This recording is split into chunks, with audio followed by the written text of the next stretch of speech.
So கல்விக்கு வந்து ரொம்ப மதிப்பு கொடுத்து வளர்த்த ஒரு குடும்பம். மிடில் கிளாஸா இருந்தாலும் கல்விக்கு வந்து ரொம்ப எப்படி உங்க அப்பா அம்மா உங்களுக்கு அதை பண்ணியிருக்காங்களோ அதே போல எனக்கு வந்து எக்ஸ்ட்ரா அவங்க தீபாவளிக்கு பொங்கலுக்கு ஒரு சட்டை வாங்கினாம கூட நமக்கு அதை வாங்கி கொடுத்துருக்காங்க. பெரிய மெச்சூரிட்டிலாம் நமக்கு கிடையாதுங்க. 10th படிக்கும்போது 2 ஆப்ஷன், டாக்டர் போகணுமா இன்ஜினியரிங் போகணுமா. லைஃப்ல டெசிஷன் ரொம்ப சிம்பிள். ஏன்னா அவ்வளவுதான் நமக்கு உலகத்தினுடைய ஒரு பார்வை இருந்துச்சு. நான் வந்து டாக்டர் படிக்கிறவங்கள ஃபிட்டுன்னு எனக்கு தெரியும். அந்த அளவுக்கு எடுத்து அதை சிரமப்பட்டு படிக்கிறது ஆகாதுன்னு இன்ஜினியரிங் சூஸ் பண்ணிட்டேன். மேத்தமேட்டிக்ஸ் கம்ப்யூட்டர் சயின்ஸ் எடுத்து 11th 12th முடிச்சுட்டு நாங்கள் படித்த காலத்தில் என்ட்ரன்ஸ் எக்ஸாம் எல்லாம் இருந்துச்சு. டிஎன்பிஎஸ்சி டிஎன்பிசிஇ என்ட்ரன்ஸ் எல்லாம் இருந்துச்சு. அதெல்லாம் எழுதும் பொழுது ஒரு மார்க் வந்துச்சு. எனக்கு ரொம்ப நெருக்கமான ஒரு நண்பர் தம்பி இப்போ ஆஸ்திரேலியாவில் இருக்காப்புல. கவுன்சிலிங் அவர் காலையில் வந்துச்சு, எனக்கு சாயந்தரம் வந்துச்சு. நான் உண்மை சொல்றேன், நீங்க தவறு எடுக்க ஒண்ணுமே இல்லை. அவர் காலையில வந்து அவருக்கு போய் ஒரு காலேஜ் கிடைச்சது கோயம்புத்தூர்ல, பிஎஸ்ஜி காலேஜ் ஆஃப் டெக்னாலஜி அப்படின்னு அவருக்கு ஒரு காலேஜ் சீட் கிடைச்சது, இசிஇ கிடைச்சது. நான் அவர்கிட்ட ஃபோன் பண்ணி கேட்குறேன், உனக்கு எந்த காலேஜ் கிடைச்சது அப்படின்னு. ஏன்னா எனக்கு சாயந்தரம் இருக்கு கவுன்சிலிங். அவங்க காலைல 10 மணி, எனக்கு 3:30 மணி ஸ்லாட்டு. இந்த மாதிரி நான் பிஹெச்டியில் வந்து இசி எடுத்துறேன் அப்படின்னா. உடனே எங்கள் அப்பா பக்கத்தில் வந்து எல்லாம் பயங்கரமாக கோச்சிங் பண்ணி கன்வின்ஸ் பண்ணி அது இசி தான் பயங்கரமான சீட்டு. அப்போ வந்து இசி தான் போயிருந்தது, இசி தான் பயங்கரமான சீட்டு, அதை நம்ம படிக்கணும் அப்படின்னு. நான் போய் பார்க்கும்போது எனக்கு அந்த காலேஜில் இசி சீட்டு இல்லை. இப்போ அக்காவுடைய தம்பி வந்து அதே இசி கம்ப்யூட்டர் சயின்ஸ் இசி படித்து முடிச்சிருக்காரு. இசி படித்து அந்த அதே பிஹெச்டி டெக்ல அவுட்ஸ்டாண்டிங் ஸ்டூடெண்ட் அவார்டு இப்போ தான் வாங்கியிருக்காரு இந்த பேட்ச்ல. ஸோ இசியில் என்னடா இருக்குன்னு பார்த்தேன், மெக்கானிக்கல் இன்ஜினியரிங் இருந்துச்சு. மெக்கானிக்கல்லாம் என்னன்னு கூட தெரியாது. அங்கே போய் எங்கள் அப்பா நான் மெக்கானிக்கல் படிக்க போறேன். என்னடா அது காலையிலேருந்து இசி தானே பஸ்ல 2 பேசிட்டு வந்து இங்கே வந்து மெக்கானிக்கல் இன்ஜினியரிங். அது இல்லைப்பா, அது சிவராம் வந்து பிஹெச்டியில் படிக்கிறேங்கன்னா நானும் அங்கேயே போனேன், எல்லாம் ஒன்னா இருந்தோம் ஒன்னாவே இருந்துக்கிறோம் அப்படின்னு. எங்கள் அப்பா அப்பயே பார்த்தாரு, சரி அவன் திருந்துற மாதிரி தெரியல, நம்ம காலையிலேருந்து இவ்வளோ பேசி இசி படிச்சுட்டு ஃபாரின் போகலாம் சம்பாதிக்கலாம் பெருசா வரலாம்லாம் சொல்லி இங்க வந்து ஒரே நிமிஷத்துல முடிவு மாத்திட்டானே. ஸோ அப்படிதான் பிஹெச்டி போனது, அப்படிதான் பிஹெச்டி போனேன். ஏன்னா அந்த அளவுக்கு தான் என்னுடைய வேர்ல்டு அவுட்லுக் இருந்துச்சு. எதுக்காக நான் திரும்ப சொல்றேன் அப்படின்னா அதை வெக்கப்படுற ஒண்ணுமே இல்லை. அந்த அளவுக்கு தான் உலகத்தினுடைய பார்வை இருந்துச்சு. நம்மளுடைய நண்பர்கள் அங்கே போறாங்க, நம்ம அங்கே போகணும் படிக்கணும், பெருசா கால்குலேட் பண்ணி ரிஸ்க் எடுத்து அப்படிலாம் நம்ம வந்து பிளான்லாம் பண்ணல லைஃப்ல. காலேஜ் 2 வருஷம் போச்சு, 3வது வருஷம். அப்போ 4வது வருஷம் உங்களுக்கு தெரியவெல்லாம் வேலைக்கு போகணும், பிளேஸ்மெண்ட்டுக்கு போகணும். ஃபுல் காலேஜே பார்த்தீங்கன்னா வேலையை பற்றி தான் பேசுவாங்க. காலிலேருந்து பரபரன்னு அதிலே சுற்றி இருப்பாங்க. பட் எனக்கு ஒரு விஷயம் தெளிவாக இருந்ததில் வந்து நாம் என்ன படித்து முடிக்கல, நம்முடைய கல்வி என்பது முடியவில்லை. நம்ம இங்கே வந்திருக்கோம், ஒரு கோர்ஸ் படிச்சிருக்கோம், என்ன எல்லாருமே வேலைங்கிறாங்க. நம்ம எதுவுமே பார்க்கலையே. கரூரை பார்த்துருக்கேன், அரவக்குறிச்சி பார்த்துருக்கேன், தோட்டத்தை பார்த்துருக்கேன், கோயம்புத்தூரை பார்த்துருக்கேன், அவ்வளோதான் என் வாழ்க்கை. இப்போ ஒரு வேலைக்கு போங்கிறாங்க, எப்படி போக முடியும்?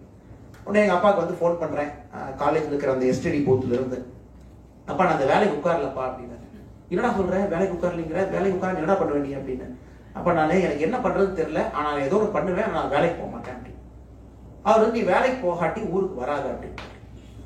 இதான் நடந்தது, வேலைக்கு போகாட்டி ஊருக்கு வராது. அந்த 1 வருஷம் பார்த்தீங்கன்னா ஒரு தேடல் வருஷம். அது என்ன பண்ணணும் லைஃப்ல, நம்ம யாரு, நம்ம உண்மையாலுமே ஒரு வேலைக்கு போகணுமா, இல்லை எம்பிஏ படிக்கணுமா, எம்இ படிக்கணுமா, இல்லை எம்டெக் படிக்கணுமா அப்படின்னு. ஏன்னா அது வரைக்கும் ரொட்டீனா வந்தாச்சு. ஒரு 18-19 வயசுல நீங்க ஒரு டெசிஷன் எடுக்கும் பொழுது என்னுடைய லைஃப்ல மிகப்பெரிய கிஃப்ட் வந்து பாத்தீங்கன்னா தட் 1 இயர் பிரேக். இந்த 1 வருஷம் வேலையை முடிச்சுட்டு கான்சியஸா நான் வந்து எந்த வேலைக்கு போக மாட்டேன். கிளாஸ் பேட்ச்மேட்ஸ் எல்லாருமே வேலைக்கு போயிட்டாங்க, எல்லாருமே ட்ரைனிங்ல இப்ப வேற சாஃப்ட்வேர் கம்பெனில இருக்காங்க.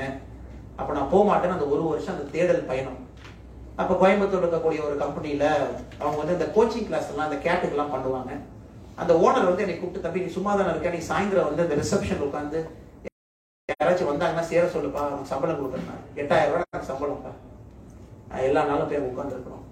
அப்படியே இருந்து கேட்டை ப்ரிப்பேர் பண்ணி கரெக்டாக ஐஏஎம் கிடைச்சது. ஐஏஎம் போனேன். ஐஏஎம் போகும்போது பெரிய ஒரு கிளாரிட்டி. ஸோ பட் லக்னோ போனதுக்கு அப்புறம் வாழ்க்கை மாறிடுச்சு. லக்னோ போனதுக்கு அப்புறம் முதல் முறையா நீங்க இமேஜின் பண்ணி பாருங்க, 2008 யூபிஎஃப்டி இருந்திருக்கும்.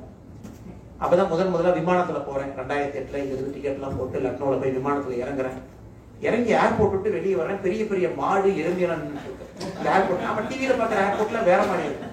ஏன்னா அது இந்த ஊர்ல மாடு எறும்பியெல்லாம் வந்து வெளியே நிறுத்தி வச்சிருக்காங்க. நம்ம ஏதாவது தப்பான இடத்துக்கு வந்துட்டோமா? அங்கிருந்து 28 கிலோமீட்டர் நம்மளுடைய கேம்பஸ். நமக்கு ஹிந்தி தெரியாது, ஆனா எவ்வளவு கேம்பஸ் ஒரு வாடகை டாக்ஸி 6000 ரூபாய் ஆகும் சார். இன்னும் 6000 ரூபாய் ஆகும். எல்லாம் பேசி கீசி எல்லாம் நம்ம ஊர் ஸ்டைல வந்து தமிழ்ல ஹிந்தியில எல்லாம் பேசி 3000 ரூபாய்க்கு போனேன். 28 கிலோமீட்டர் அந்த யோசிச்சு நம்ம எபிலிட்டி அப்படி இருந்துச்சு. அப்படித்தான் ராவா அன்ட்ரெயின்டா ஒரு கிராமத்துல பிறந்த ஒரு இளைஞனா, உலகத்தை பத்தி தெரியாம ஒரு கான்பிடன்ஸ் இல்லாம தான் என்னோட எம்பிஏ வந்து ஆரம்பிச்சு. But that change. லக்னோ என்பதை நீ மாற்றி விட்டது கம்ப்ளீட்டா. ஒரு ஏழை 50 ரூபாய்க்கு கொலை பண்றாங்க, அப்ப நிறைய அந்த ப்ராஜெக்ட்லாம் பண்ணும்போது நீங்க வெளியே டிராவல் பண்ணி அந்த கிராமப்புறத்தை பார்ப்பீங்க. 30 வயசு லக்னோவில் பார்த்தீங்கன்னா அப்ப இந்த சைல்டு மொர்டாலிட்டி ரேட்டுன்னு சொல்லுவாங்க. It was 28% alarming. 100 குழந்தை பிறக்குது அப்படின்னா பூர்வஞ்சல் சைட்ல சில இடத்துல 28 குழந்தைகள் வந்து மாசத்தை பார்க்காங்க. குழந்தை தாண்ட இட்ஸ் ஒன்லி அம்மாவுடைய அப்ப ஒரு இன்ட்ரெஸ்டிங் ப்ராஜெக்ட் பண்ணோம். ஏன் அந்த குழந்தை வேகமா இறக்குதுன்னு பார்த்தா தாய்ப்பால் குடிக்கிறது இல்லை அப்படின்னு. சரி, தாய்ப்பால் ஏன் குடிக்கிறது இல்லைன்னா அவங்க ஊரை பொறுத்த வரைக்கும் ஒரு கல்ச்சர் வந்து தாய்ப்பால்னா அது பேய், அதனால பேயோட பால் கொடுக்க கூடாதுன்னு சொல்லிட்டு தாய்ப்பாலே கொடுக்காம ஒரு குழந்தை. ஸோ இந்த உலகத்தை நம்ம பார்க்கும் பொழுது நமக்கு ஒரு தாக்கம், ஒரு இயக்கம். மும்பை அட்டாக் நடந்தது 2008. கவர்மெண்ட் பக்கம் வரணும், நம்ம வேலை செய்யணும் அப்படின்னு. ஸோ இது நிறைய பேருக்கு தெரியாது, என்னுடைய புத்தகத்தில் எழுதியிருப்பேன். முதல்ல அரசியல் வரணும்னு ஒரு ஆசை. 2009 அப்ப தமிழ்நாட்டில் லோக்சபா எலெக்ஷன் நடக்குது. சரி, ஏதாச்சும் ஒரு அரசியல் கட்சிக்கு போய் வேலை செய்யணுமே, ஒரு இன்டர்னா போய் பார்ப்போம் எப்படி அரசியல் இருக்கு, அதுல போய் நம்ம ஒரு மாற்றத்தை கொடுக்க முடியுமான்னு தமிழ்நாட்டில் ஒரு கட்சிக்கு இன்டர்னா அங்கிருந்து கிளம்பிக்க வர்றேன். அப்ப வந்து நம்ம விஜயகாந்த் அவர்கள் வந்து புதுசாக ஒரு கட்சி ஆரம்பிச்சிருந்தாங்க. அந்த பண்ருட்டி ராமச்சந்திரன் அவர்கள் அந்த கட்சியில் இருந்தாங்க. நான் ஒரு மெயில் போறேன் லக்னோவில் இருந்து, இந்த மாதிரி புதுசாக நீங்க ஒரு கட்சி ஆரம்பிச்சிருக்கீங்க, நான் வந்து பார்க்கணும்னு நினைக்கிறேன், நான் வந்து இன்டர்னா வரட்டுமான். ஸோ 3 மாதம் வந்து பண்ருட்டி ராமச்சந்திரன் அவர்களுக்கு வந்து இன்டர்னா என்னுடைய வாழ்க்கையை ஆரம்பிக்கிறேன். MBA படிக்கும் பொழுது ஃபர்ஸ்ட் இயர் MBA முடிச்சு இங்க வந்து 3 months வந்து 2009 லோக்சபா எலெக்ஷனை பார்க்குறேன். எப்படி இருக்கு பாலிடிக்ஸ்னா என்ன. ஒரு விஷயம் தெளிவாக இருந்தால் நமக்கும் பாலிடிக்ஸ்க்கு சூட் ஆகாது. பாலிடிக்ஸ் நமக்கான ஒரு நம்ம மாதிரி ஒரு சாதாரண மனிதனுக்கு பாலிடிக்ஸ்னா செட் ஆகாது. இந்த பண அரசியல், இந்த பெரிய பர்சனாலிட்டி பாலிடிக்ஸ், போஸ்டர் கல்ச்சர் நமக்கு இது ஆகாது. ஸோ நமக்கு நெக்ஸ்ட் என்ன ஆகும், சிவில் சர்வெண்ட் நமக்கு ஆகும். சிவில் சர்வீஸ் அப்படிதான், சிவில் சர்வீஸ் உள்ள போறேன். அப்பவே எக்ஸாம் எழுதுறேன், 2வது வருஷம் பாஸ் பண்றேன், உள்ள போறேன். 9 வருடம்ங்கிறது பாத்தீங்கன்னா அப்பப்ப இந்த சின்ன சின்ன தூண்டுதல்கள் அப்பப்ப வரும்.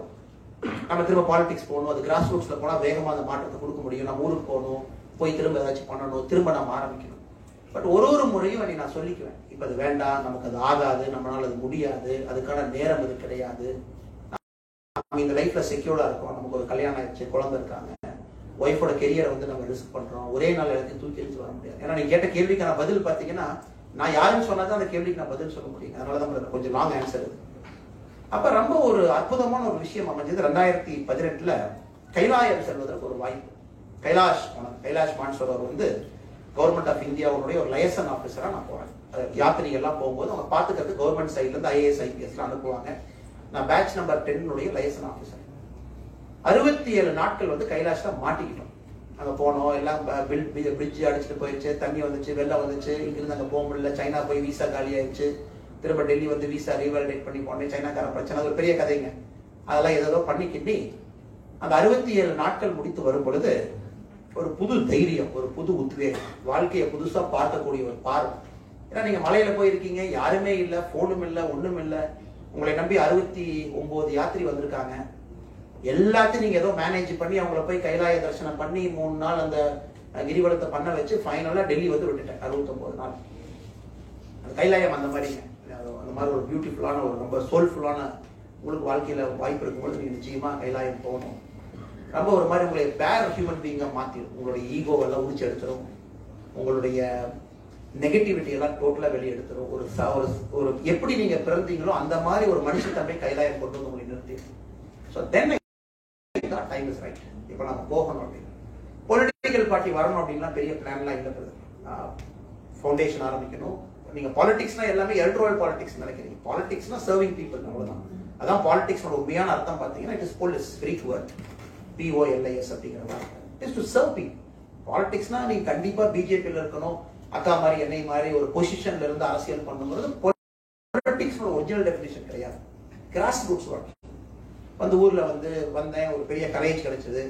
கொஞ்சம் கொஞ்சமா என்னுடைய ஒய்ஃபை தயார் பண்ணேன். 1 வருஷம் கொஞ்சம் கொஞ்சமா அப்படியே சொல்லி இந்த மாதிரி பண்ணலாம் இருக்கேன், அப்படி பண்ணலாம் இருக்கேன், இந்த மாதிரி வந்து இதை பண்ணலாம் இருக்கேன். ஏன்னா I have small boy also. என்னுடைய பையனுக்கு அப்ப 3 வயசு பையனுக்கு. ஸோ அதை பண்ணி எங்க அப்பா அம்மாவை கன்வின்ஸ் பண்ணி, கிராமத்துல இருக்கவங்களுக்கு அதெல்லாம் புரியாது, அவங்கள சொல்ல வச்சு, எக்ஸ்டெண்டட் ஃபேமிலியை கன்வின்ஸ் பண்ணி கொஞ்சம் கொஞ்சமா 1 வருஷம் டைம் எடுத்து அப்புறம் வந்து நம்ம வந்து ஒரு ஃபவுண்டேஷன், வீத லீடர்ஸ் அப்படின்னு ஒரு ஃபவுண்டேஷன் ஆரம்பிச்சு. அதான் அந்த ஃபவுண்டேஷன் வந்து இன்னும் போயிட்டு இருக்கு. அதுக்கு அர்த்தம் வந்து காலத்தினுடைய கட்டாயம்.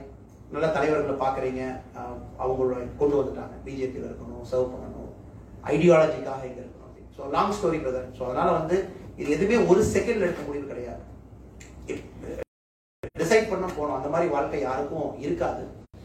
லைஃப்னுடைய லேர்னிங், நம்ம பண்ண மிஸ்டேக்ஸு, நம்ம கற்றுக்கிட்ட கஷ்டமான விஷயங்கள், அனுபவங்கள் ஒன்னொன்னா ஆட் ஆகி கைலாயம் போகும்போது எக்ஸ்ப்ளோர் ஆயிடுச்சு. அது செகண்ட் டே ஆஃப் கைலாயத்தில் அந்த கிரிவல பாதையில் நீங்கள் செகண்ட் டே தான் toughest day of Kailayam trek இருக்கும். காலையில் 2:30 மணிக்கு ஆரம்பிச்சு ஒரு ரொம்ப கஷ்டமான இதில் போகணும். Everything explored. அந்த ஈகோலாம் அப்படியே ஸ்ட்ரிப் பண்ணி வெளியே வந்துருச்சு. எப்பவுமே ரொம்ப கான்சியஸாக இருப்போம், பக்கா இருக்கிற மாதிரி நீங்களா இருக்கிற மாதிரி நம்ம லைஃப் எப்பவுமே ரொம்ப சிம்பிளா இருக்கணும் அப்படின்னு வாழ்ந்த ஒரு மனிதன் நான். பட் கைலாயம் போகும்போது கம்ப்ளீட்டாக அதை போயிடுச்சு. அந்த ஐபிஎஸ் அது இது என்ன இருக்கோ எல்லாத்தையும் உரிச்செடுத்துதான் சிவபெருமான் அன்னைக்கு. ஸோ ஒரு பேர் ஹியூமன் பீயிங்கா சாதாரண ஒரு மனுஷனா உங்க மைண்ட் மாறினதுக்கு அப்புறம் எந்த டெசிஷனும் உங்களுக்கு ஈஸியான டெசிஷனாக தான் தெரியும். ஏன்னா அந்த லெவல் ஆஃப் ஒரு ஸ்பிரிச்சுவல் மைண்ட் நமக்கு வந்துருச்சு அப்படின்னா எல்லா டெசிஷனுமே it looks very simple decision. But நம்ம வந்து லைஃபை காம்ப்ளிகேட் பண்ணிக்கணும். We add lot of layers to our thinking. Ego layer, அதுக்கப்புறம் எக்ஸ்பெக்டேஷன் லேயர், அதுக்கப்புறம் சொசைட்டி நம்மளை பத்தி என்ன நினைக்கிற லேயர், அவ்வளவு மல்டிபிள் லேயர் நம்மளுடைய வாழ்க்கையில 20-30 வருஷம், உங்களுக்குலாம் 30 வருஷம் ஆயிடுச்சு. ஒன்னா நீங்க ஆட் பண்ண உங்க டெசிஷன் மேக்கிங் பாத்தீங்கன்னா இட்ஸ் வெரி கன்ஃபியூஸ்ட். ஒரு மாதிரி ரொம்ப கன்ஃபியூஸ்டா இருக்கும், கிளாரிட்டி இருக்காது. இதை பண்ணலாமா, அதை பண்ணலாமா, இதை பண்ணா அவங்க என்ன நினைப்பாங்க, இவங்க என்ன நினைப்பாங்க, சொசைட்டியை ப்ளீஸ் பண்றதா, நியர் ரிசல்ட் வேணும், இன்ஸ்டன்ட் ரிசல்ட் வேணும், அதுக்காக ஒரு முடிவு எடுக்கலாமா. ஸோ அதனால brother, to cut the long story short, இந்த 35 வருஷம் வாழ்க்கை அனுபவம் இந்த டெசிஷன் எடுக்க வச்சிருக்கு. நல்லது கெட்டதுன்னு சொல்றதை விட இது மூலமா ஒரு மாற்றத்தை ஏற்படுத்த முடியுங்கிற நம்பிக்கையில அக்காவுடைய பாதையில இந்த மாதிரி நமக்கு முன்னாடி இருக்கக்கூடிய முக்கியமான தரவுகள் இணைந்து இந்த வேலையை செஞ்சுட்டு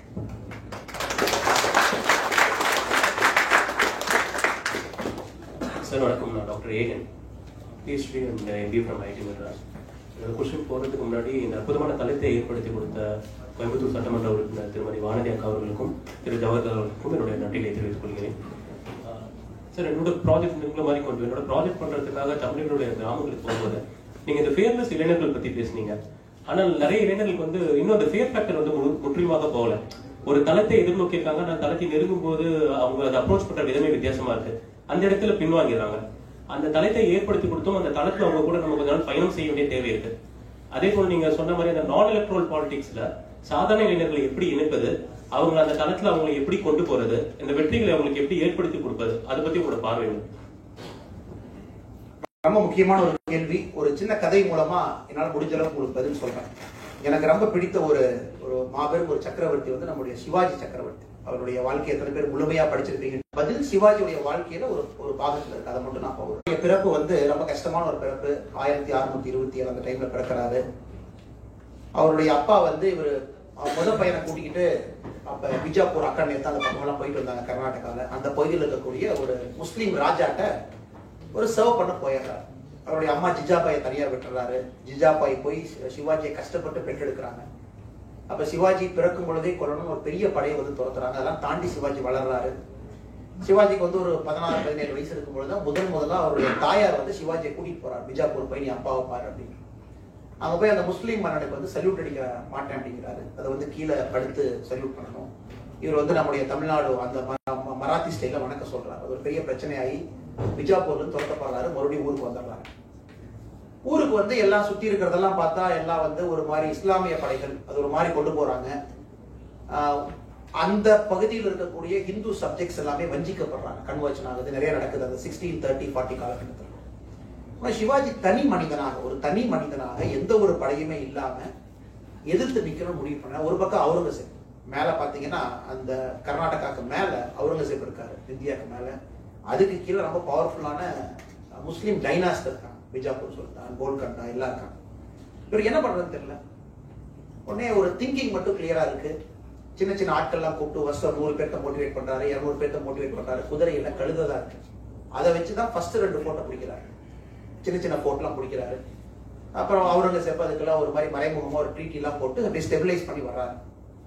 அவருக்கு ஒரு 32 வயசு ஆகும்பொழுது ஒரு நாள் சிவாஜிக்கு தோணுது, என்ன வாழ்க்கை அது, நம்ம வாழ்க்கை இப்படியே போயிட மாட்டேங்குது, எத்தனை நாளைக்கு சண்டை போட்டு இந்த மாதிரி நம்ம பண்றது, இவ்வளவு பெரிய ஒரு சக்கரவர்த்தி எடுத்து எப்படி நம்ம ஜெயிப்போம், அவுரங்கசீப் பத்தி யாரும் ஜெயிக்க முடியுமா? அப்ப துக்காராம் அப்படின்னு சொல்லிட்டு ஒரு நல்ல ஒரு மராட்டியில் இருக்கக்கூடிய ஒரு முனிவர், ஒரு செயின்ட், அவர் அந்த பகுதியில வாழ்றாரு. உடனே சிவாஜி என்ன பண்றாரு, அந்த மராட்டி முனிவருக்கு ஒரு கடிதம் போடுறாரு. இந்த மாதிரி உங்களை பார்க்கணும்னு எனக்கு ஆசை, எனக்கு ஸ்பிரிச்சுவாலிட்டி கற்றுக் கொடுங்க. 32-33 வயசு, நீங்க சொல்ற அதே ஏஜ்ல எப்படி இளைஞர்கள் இருக்காங்களோ. உடனே துக்காராம் வான்னு சொல்றாரு. உடனே சிவாஜி கிளம்பி போறாரு. ஃபர்ஸ்ட் வந்து லெட்டர் எழுதுறாரு, நீங்க வாங்க வந்து என் கூட இருங்க, சேர்ந்து நாம வந்து பயணம் பண்ணுவோம். அது நான் துக்காராம் ஒரு லெட்டர் எழுதுறாரு, நான் வரமாட்டேன், என்னுடைய போர்வை என்பது வானம், என்னுடைய உணவு என்பது இலை தலைகள், நான் வந்து உலக வாழ்க்கையை விட்டு நீங்க வந்துட்டேன், எனக்கு கல்லு மண்ணில் தான் நான் தூங்குவேன், என்னால் அரண்மனையில் வந்தெல்லாம் தூங்க முடியாது. சிவாஜி அவர் பெரிய கியூரியாசிட்டி, யாரா இந்த மாதிரி சொல்றது அப்படின்னு சொல்லிட்டு அவரே போய் துக்காராம தொலாவி துர்காராம பார்த்துட்டு ஒரு மன்னனா போன சிவாஜி தன்னுடைய உடையெல்லாம் கிழி தெரிந்து விட்டு துர்காராமனுடைய காலடியில் பணிந்து என்னை உங்களுடைய சீடனா ஏத்துக்குங்க, நான் அந்த உலகத்துக்கு போக விரும்பல, நானும் ஒரு சன்னியாசியாக உங்களோட வாழ விரும்புறேன். அதே போல 3 மாசம் ராஜா கோட்டைக்கு போகல, எல்லா பையன் வேண்டான்றாரு, இதான் என் வாழ்க்கை, நான் இவர் மாதிரி வந்து வானத்தை போர்வையாக போத்தி கொண்டு தரையில கல்லு மண்டப்படுத்தி என் வாழ்க்கையை வாழ போறேன், அதுதான் உண்மையான வாழ்க்கை அப்படின்னு. உடனே சிவாஜியோட அம்மா ஜிஜாபாய் போய் சண்டை போடுறாங்க, உன்னுடைய தர்மம் உன்னுடைய கர்மா என்ன, உனக்காக இத்தனை பேர் இருக்காங்க, இத்தனை பேர் நிக்கிறாங்க, நீ சண்டை போட்டு ஜெயிக்கிறீன்னு நம்பி வந்திருக்கிறாங்க, 200-300 பேரா இருந்தா கூட சிவாஜி பின்னாடி இவ்வளவு பேர் நிற்கும் பொழுது எப்படி நீ வந்து ஒரு சன்னியாசியாக துறந்த ஒரு முனிவராக வந்து இவர் கீழே இருக்கலாம்னு சண்டை போட்டு திரும்ப கொண்டு வராங்க. எதுக்கு இது சொல்றேன் அப்படின்னாங்க, இந்த மொமெண்ட் எல்லாருடைய வாழ்க்கையிலும் நடக்கும், அதான் டிரான்ஸ்ஃபர்மேஷன் மொமெண்ட். நீங்க எல்லாருடைய வாழ்க்கையும் பாத்தீங்கன்னா அந்த டீப்பா நீங்க கேள்வி கேட்கக்கூடிய நேரம் வரும் பொழுது அந்த பிரின்சிபல் ரொம்ப கெட்டியாகும். பட் இப்ப அன்பார்ச்சுனேட்டா என்னாச்சுன்னா இளைஞர்களுக்கு அட்டென்ஷன் டெபிசிட் இளைஞர்களா மாறிட்டோம். எல்லாமே சோசியல் மீடியால, ஃபேஸ்புக்ல, வாட்ஸ்அப்ல. நீங்க சும்மா இருந்தா கூட இப்ப நான் உங்கள்கிட்ட கேட்பேன், எத்தனை பேர் வாட்ஸ்அப் ஒரு நாளைக்கு 20 டைம் பார்ப்பீங்க அப்படின்னா எல்லாருமே கை தூக்குவீங்க. எத்தனை பேர் வாட்ஸ்அப் 50 டைம் பார்ப்பீங்கன்னா திரும்ப எல்லாரும் கை தூக்குவீங்க. போனா ஒரு இடத்துல டெஸ்ட் பண்ணி பார்த்தேன், எத்தனை பேர் இன்ஸ்டாகிராம 50 டைம் பார்த்தீங்கன்னா கிட்டத்தட்ட ஒரு 600 இளைஞர்கள் கை தூக்குனாங்க. கன்னியாகுமரி 600 டைம் நாங்க வந்து காலையில இருந்து இன்ஸ்டாகிராம் ரீல் சும்மா அப்படி பார்ப்போம், அப்படி பார்ப்போம், அப்படி பார்ப்போம், அதை பார்ப்போம். இது தப்பு இல்லை, நானும் தான், எல்லாரும் ஒரே குட்டையில ஒண்ணு மட்டும் நீங்க பாத்தீங்கன்னா. அதனால இந்த அட்டென்ஷன் டெபிசிட் வேர்ல்டுல அந்த இளைஞன் எப்படி கண்டுபிடிப்பீங்க? இதே கேள்வி நான் ஒரு ரிவர்ஸ் பண்ணி கேட்கிறேன். இந்த வாழ்க்கையினுடைய கஷ்டத்தை பார்த்து ஒரு பெயின்ஃபுல்லான மொமெண்ட்ல போய் வந்த ஒரு இளைஞனோ இளைஞியோ இதுதான் எனக்கு வேணும் அப்படின்னு சிவாஜிக்கே கஷ்டப்பட்டு வந்திருக்காங்க. 32-33 இயர்ஸ் துக்காராம் போய் சட்டையெல்லாம் கிழிச்சு நான் வந்து ஒரு ஒரு ஒரு சன்னியாசியாக இருப்பேன்னு சொல்லி ஜிஜாபாய் போய் கன்வின்ஸ் பண்ணி கூட்டிட்டு வந்து ஒரு மாபெரும் சக்கரவர்த்தி அவுரங்கசீப் எதிர்த்து நின்னாரு, கம்ப்ளீட்டா சுல்தான் எல்லாம் காலி பண்ணாரு. முதல்ல ஒரு ஒரு மிகப்பெரிய ஒரு படையை உருவாக்கினார், எதிர்க்க முடியும் இந்தியா காட்டினார். இது number 1 problem. Number 1 problem is technology addiction. இதனால நிறைய பேருக்கு ஹூஆமை அப்படிங்கிற கேள்வியை ஆன்சர் பண்ண உங்களுக்கு விடுறது இல்லை. ஹூஆமை அப்படிங்கிற கேள்வி lot of people cannot answer. இரண்டாவது வந்து பாத்தீங்கன்னா இது ரொம்ப இன்ஸ்டன்டா கிரேவ் பண்ற ஒரு சொசைட்டி. இப்போ சொசைட்டியா பாத்தீங்கன்னா இன்ஸ்டன்ட் கிரேவிங். இப்போ உங்களோட அப்பாவோ அம்மாவோ 35 வருஷம் வேலை செஞ்ச ஒரு கவர்மெண்ட் ஆபீஸ்ல கடைசியா அவங்களுக்கு ஒரு HMT வாட்ச் கிஃப்டா கொடுப்பாங்க. அந்த வாட்ச் அவ்வளவு பெருமையா வச்சிருப்பாங்க. நீங்க பாத்துருக்கலாம், எங்க தாத்தா வந்து ரிட்டையர்மெண்ட்ல வாங்க வாட்ச், அந்த வாட்சுக்கு அவ்வளவு பெரிய ஒரு பெருமை, நான் கஷ்டம் மாத்திட்டோம். இது செகண்ட் உங்களுக்கு இருக்கக்கூடிய ப்ராப்ளம்.